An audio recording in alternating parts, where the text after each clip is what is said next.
کیا چھوٹی سی وجہ کی بنا پر بیٹھ کر نماز پڑھ سکتے ہیں؟ بغیر کسی وجہ کے بھی بیٹھ کر آپ نماز پڑھ سکتے ہیں جبکہ نفل پڑھ رہے ہوں.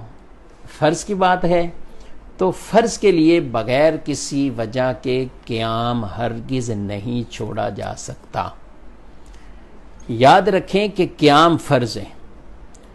چھوٹی چھوٹی وجوہات پر ہم یہ نہیں کہہ سکتے کہ ہم بیٹھ کر نماز پڑھ لیں، تھوڑی سی تھکن ہے بیٹھ کر نماز پڑھ لیں. حالانکہ علماء نے، فقہاء اعظام نے واضح طور پر یہ مسئلہ لکھا کہ اگر کسی کو قیام کے اندر کھڑا ہو سکتا ہے یا کھڑا ہونے میں وہ خود کھڑا نہیں ہو سکتا لیکن دیوار سے، ڈنڈے سے، عصا سے ٹیک لگا کے کھڑا ہو سکتا ہے تو اس پر بھی قیام فرض ہے.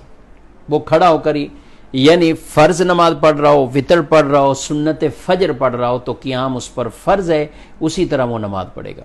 عذر بنا کر اب وہ اس طرح نہیں ہے کہ تھوڑا سا عذر ہوا اور وہ بیٹھ جائے، ایسا نہیں ہے.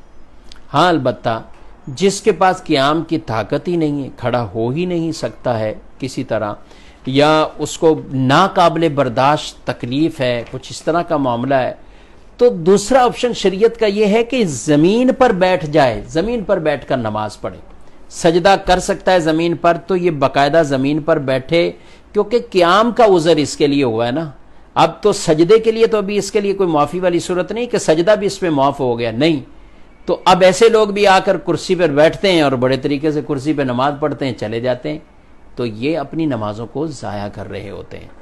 اب ان کے لیے حکم یہ ہے کہ یہ زمین پر بیٹھ جائیں اور زمین پر بیٹھ کر براہ راست زمین پر سجدہ کریں.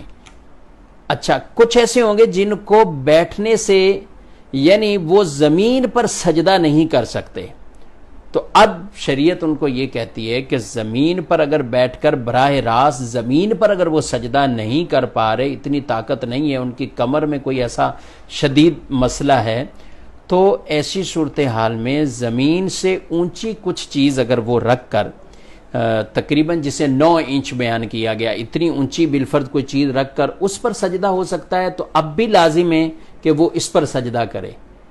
اور اگر ایسی بھی کیفیت ان کی نہیں ہے، اتنے وہ مریض ہیں یا اس طرح کی کیفیت ہے کہ وہ نہیں وہ بیٹھ سکتے، تو پھر ان پر سجدہ جب ان پر ختم ہوگا، یعنی چھوٹ ملے گی، تو ایسے افراد معذور شمار کیے جائیں گے. وہ اشارے سے اپنی نماز پڑھ سکتے ہیں، پھر وہ کرسی پر پڑھ لیں. ایسا آدمی اگر قیام بھی نہیں کرتا، شروع سے ہی بیٹھ کر کرسی پر پڑھ لیتا ہے تو بھی اس کی نماز ہو جائے گی. یہ مسئلہ بڑا اہم ہے. لوگ تھوڑا سا مسئلہ، پاؤں میں کوئی پرابلم ہے یا کھڑے ہونے میں کوئی پرابلم ہے تو ڈائریکٹ کرسیوں پر بیٹھ جاتے ہیں. ہمارے ہاں لوگوں نے کرسیاں اتنی دھڑا دھڑ مسجدوں میں رکھنا شروع کر دیں، جیسے مسجدوں میں پہلے قرآن پاک رکھے جاتے تھے، اب لوگ کرسیاں لا کے رکھ رہے ہیں. 10 کرسیاں، 20 کرسیاں، کرسیوں کی باقاعدہ صفیں بننا شروع ہو گئی ہیں. تو یہ ایک عجیب سا انداز ہو گیا. جو بھی کرسی پر نماز پڑھ رہے ہیں، میں ان سے مشورہ یہی دوں گا کہ آپ کسی باقاعدہ مفتی صاحب سے جا کر آپ اپنی